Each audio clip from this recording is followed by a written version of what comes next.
ایک گاؤں میں ایک نیک آدمی رہا کرتا تھا، بہت زیادہ نیک تھا، عبادت گزار تھا، اللہ کی عبادت کرتا تھا، اور اگر کسی کی مدد کرنا کبھی پڑ جاتی تھی، غریب تھا لیکن کوئی امیر نہیں تھا، غریبوں کی مدد کرنے والا تھا کہ جو بھی اس کے پاس مال ہوا کرتا تھا اس میں سے غریبوں کی بھی مدد کیا کرتا تھا، اور لوگوں کی طرح نہیں کہ مال ہوتے ہوئے بھی ان کے دروازے سے لوگ بھوکے لوٹ جاتے ہیں، لوگوں کی طرح نہیں تھا، نیک تھا، مالدار نہیں تھا لیکن غریبوں کا خیال رکھنے والا تھا۔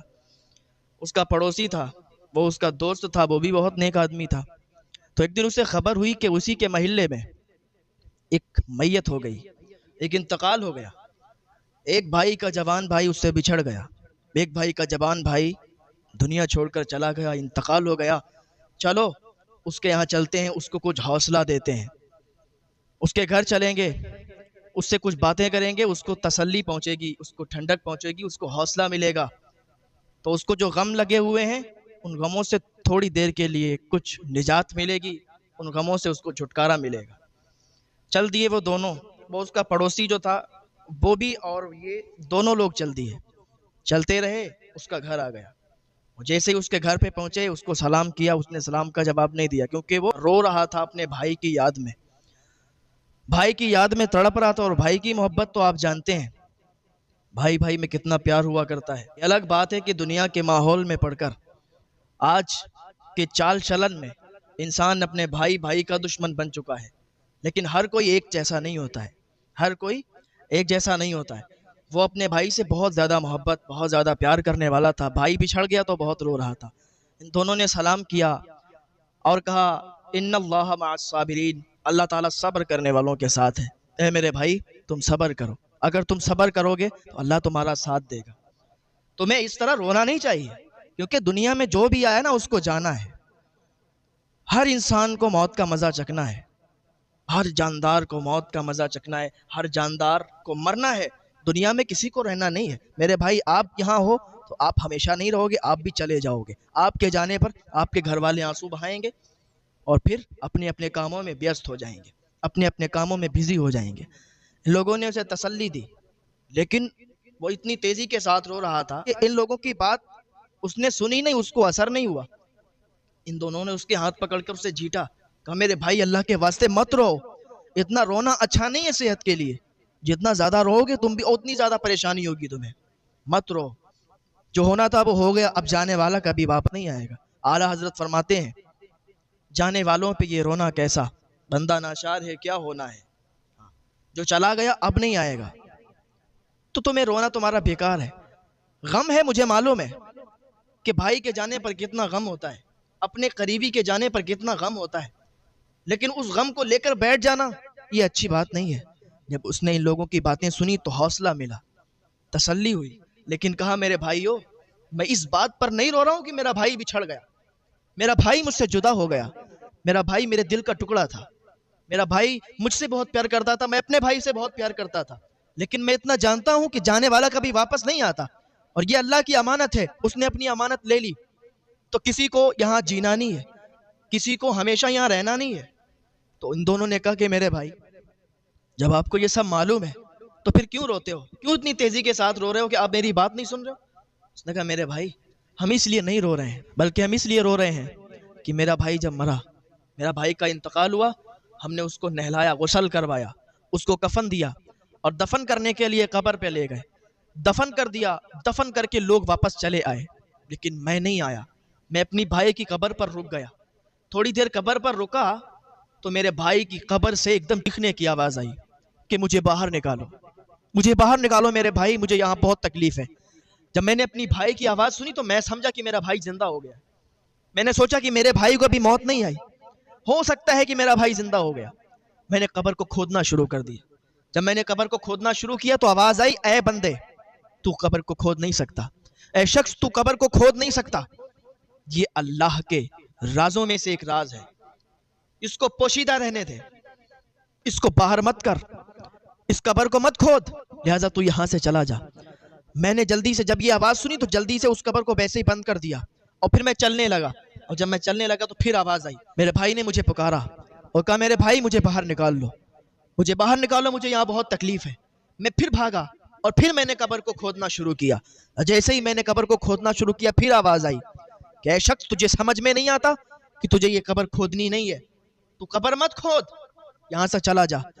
میں جلدی سے قبر کو بند کیا, واپس آیا. جیسے ہی پلٹا تو پھر آواز آئی کہ میرے بھائی مجھے نکال لے.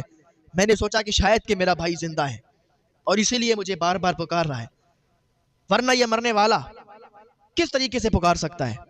اس لیے کہ میرا بھائی یہاں پر زندہ ہے, اگر وہ زندہ ہے تو میں اس کو نکالوں گا. تیسری بار میں گیا, میں نے قبر کو کھودا, آواز آئی کہ مت کھود, لیکن میں کھودتا رہا. جیسے ہی میں نے تختہ پلٹا, قبر میں جو تختہ لگا تھا میں نے ہٹایا تو میں نے کیا دیکھا کہ میرے بھائی کو قبر میں شدید عذاب ہو رہا تھا.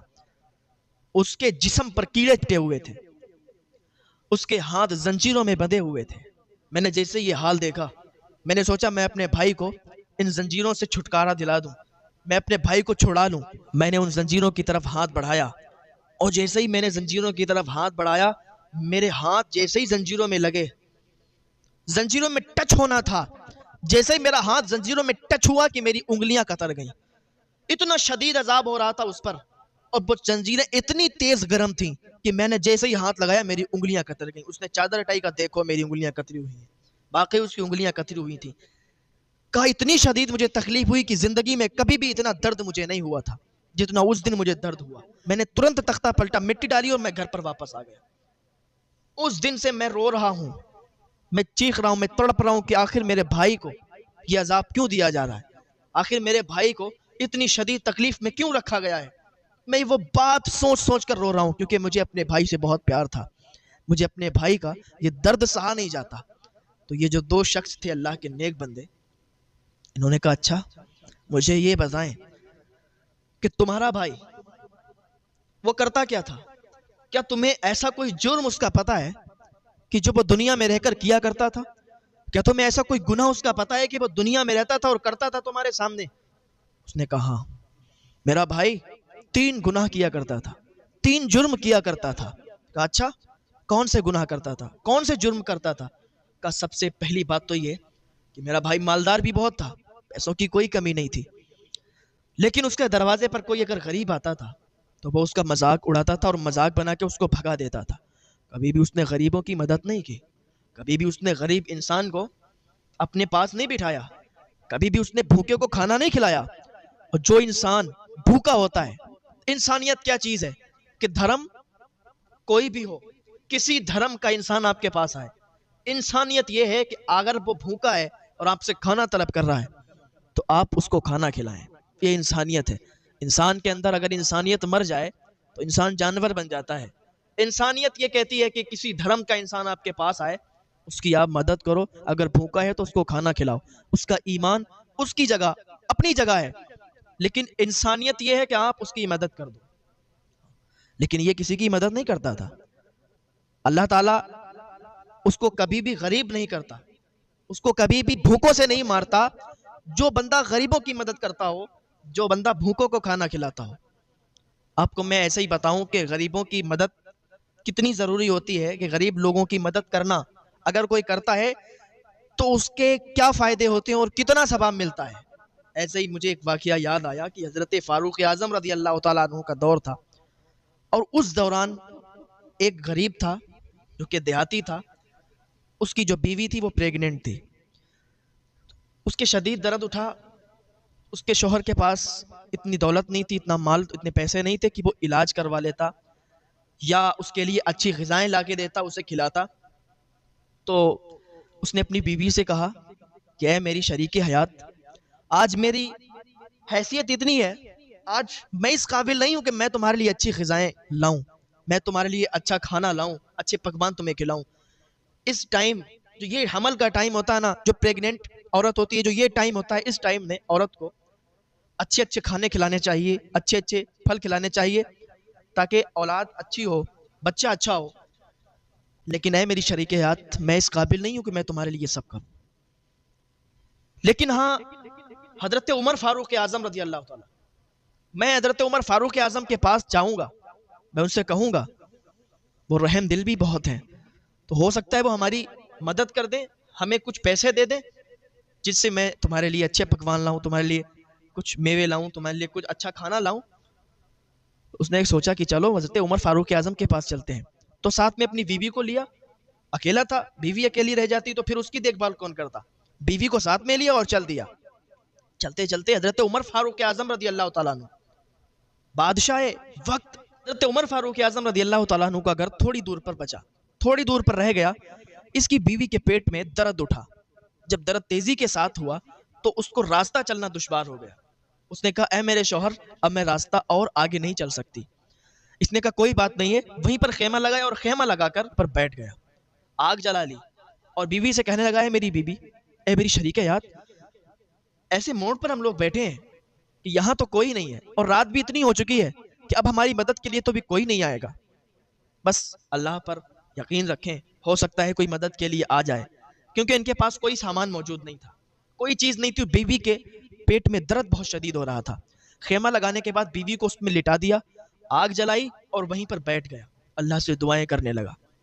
حضرت عمر فاروق اعظم وقت کا بادشاہ ہو کے گشت کرتے تھے، لوگوں کی دیکھ بھال کرتے تھے کہ کہیں کوئی بھوکا تو نہیں سو رہا، کہیں کسی پر ظلم تو نہیں کر رہا کوئی. تو آپ گشت کے لیے نکلے ہوئے تھے. آپ جا رہے تھے تو راستے میں کیا دیکھا؟ وہی بدو، وہی دیہاتی خیمے کے اندر اس کی بیوی، اور وہ وہاں پر آگ جلا کر بیٹھا ہوا ہے. جانے کے بعد اس سے پوچھا کہ مجھے یہ بتاؤ کہ تمہیں کیا ہوا، کس وجہ سے تم لوگ یہاں پر ٹھہرے ہوئے ہو. اس نے کہا یار جاؤ، ایک تو میں ویسے بھی پریشان ہوں، میری بیوی کے پیٹ میں درد ہو رہا، وہ پریگنینٹ ہے، اس کے پیٹ میں درد ہوا تو میں نے خیمہ لگا کے یہاں پر اس کو لٹال دیا. اب اتنی رات گئے، کوئی مدد کے لیے بھی نہیں آئے گا اور تم آ کے یہاں پر میرا دماغ خراب کر رہے ہو. چلے جاؤ یار، اپنا کام کرو. اس کو نہیں پتا تھا نا یہ حضرت عمر رضی اللہ تعالیٰ عنہ ہے. حضرت عمر نے جب اتنا سنا کہ بیوی پریگنینٹ ہے، اس کے پیٹ میں درد ہوتا، تو بھاگے، دوڑے واپس گھر پہ گئے، بیوی کو جگایا. اے میری شریک یاد، اگر اس رات کے دوسرے پہر تمہیں نیکی کرنے کا موقع ملے تو تم نیکی کرو گی؟ حضرت عمر رضی اللہ تعالیٰ عنہ کی بیوی اٹھی اور کہنے لگی اگر مجھے نیکی کرنے کا موقع رات کے دوسرے تیسرے کسی پہر میں بھی ملے گا تو میں کروں گی، میں نہیں چھوڑوں گی. تو حضرت عمر نے کہا اٹھو، جلدی سے سامان لو. اور وہ جو دائی کا سامان ہوتا تھا جس سے بچے کی ولادت کے ٹائم جو یوز ہوتا تھا، سامان لیا. اور لینے کے بعد حضرت عمر کے ساتھ ان کی بیوی آئیں اس کے پاس. آنے کے بعد حضرت عمر رضی اللہ تعالیٰ عنہ باہر رہے اور حضرت عمر رضی اللہ تعالیٰ عنہ کی بیوی خیمے کے اندر داخل ہو گئی اور وہ اپنا کام کرنے لگی. اب حضرت عمر کبھی کچھ کام کرتے کبھی کچھ. اب یہ بدو جو تھا، دیہاتی جو تھا، بھی حضرت عمر کو نوکر سمجھنے لگا. کبھی کہتا بھائی لکڑیاں ڈالو اس میں، آگ جلاؤ، کبھی کہتا بھائی پانی لاؤ، کبھی کہتا یہ کرو، کبھی کہتا وہ کرو. کیونکہ اس کو معلوم ہی نہیں تھا کہ یہی عمر ہے. حضرت عمر باہر بیٹھے اس کے نوکر بن کے اس کا کام کر رہے ہیں، اور حضرت عمر کی بیوی اس کی دائی بن کے اس کا کام کر رہی، اس کی بیوی کی دائی بن کے اس کا کام کر رہی.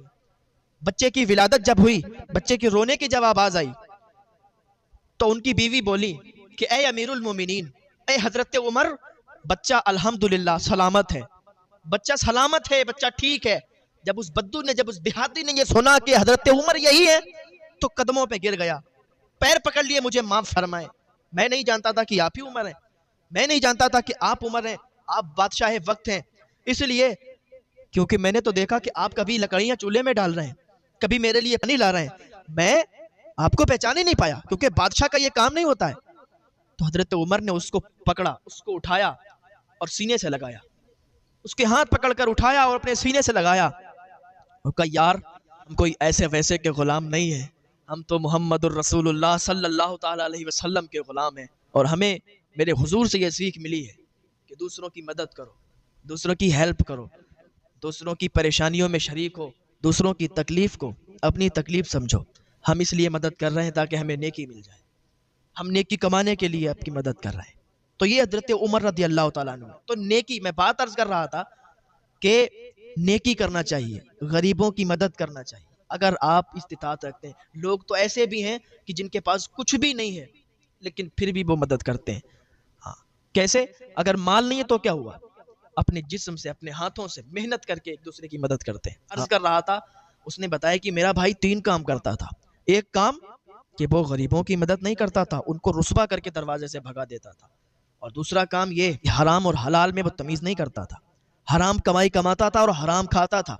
کبھی بھی اس کے پیٹ کے اندر جائز کمائی کا لقمہ نہیں گیا، حرام کمائی اس نے کی. میں کہتا ہوں، میں نے اکثر تقریروں میں، بیانوں میں کیا ہے، کہا ہے کہ انسان اگر غلط کام کر کے حرام کمائی اگر وہ کرے گا، حرام کی دولت اگر کمائے گا، تو کہیں نہ کہیں اس کی دولت نکل جائے گی، خرچ ہو جائے گی، برباد ہو جائے گی، لیکن اس کا عذاب بہت سخت ہوگا۔ اگر آپ حرام کمائی کرتے ہیں، آج سے ہی حرام کمائی کرنا بند کر دیں، کیونکہ اللہ برکت صرف حلال کمائی میں دیتا ہے، حرام کمائی میں نہیں دیتا۔ آپ کتنے بھی پیسے کما لو، کتنے بھی دولت کما لو، ایک دن ایسا آئے گا کہ ساری کی ساری دولت ختم ہو جائے گی اور ساری کی ساری دولت برباد ہو جائے گی، اور انسان دنیا سے بھی جاتا ہے خالی ہاتھ جاتا ہے، کوئی ساتھ میں کچھ نہیں لے جاتا۔ تو اگر آپ حلال کمائی کمائیں گے تو اس میں برکت ہوگی، حرام کمائی سے آپ برباد ہو جائیں گے۔ تیسرا کام یہ کرتا تھا کہ چغلی بہت کرتا تھا، ایک دوسرے کی چغلی کرتا تھا، دو لوگوں کو لڑواتا تھا، آپس میں لڑائی کروا دیتا تھا، یہ اس کا کام تھا۔ یہ تین اس کے کام تھے، اور انہی تینوں کاموں کی وجہ سے اسے عذاب میں مبتلا کر دیا گیا ہے۔ اس کے ہاتھوں کو زنجیروں سے، گرم زنجیروں سے، آگ کی زنجیروں سے باندھ دیا گیا ہے۔ اس کو کیڑے مکوڑے سانپ بچھو کاٹ کاٹ کر نوچ نوچ کر کھا رہے ہیں، یہی کام ہے۔ اللہ کی بارگاہ میں دعا کریں، اللہ کے بندوں، کبھی بھی یہ چغلی آج کل ہمارے معاشرے میں یہ بہت زیادہ ہے، ایک دوسرے کی چغلی، ایک دوسرے کو آپس میں لڑوانا، ایک دوسرے کے لیے بہکانا، ہلسانا، لڑائی کروانا آپس میں بہت زیادہ ہو رہا ہے۔ اللہ کے واسطے اس کام کو اپنے سے دور کر دیں، اس بیماری سے بچ جائیں۔ اللہ تعالی ہمیں نیک عمل کی توفیق عطا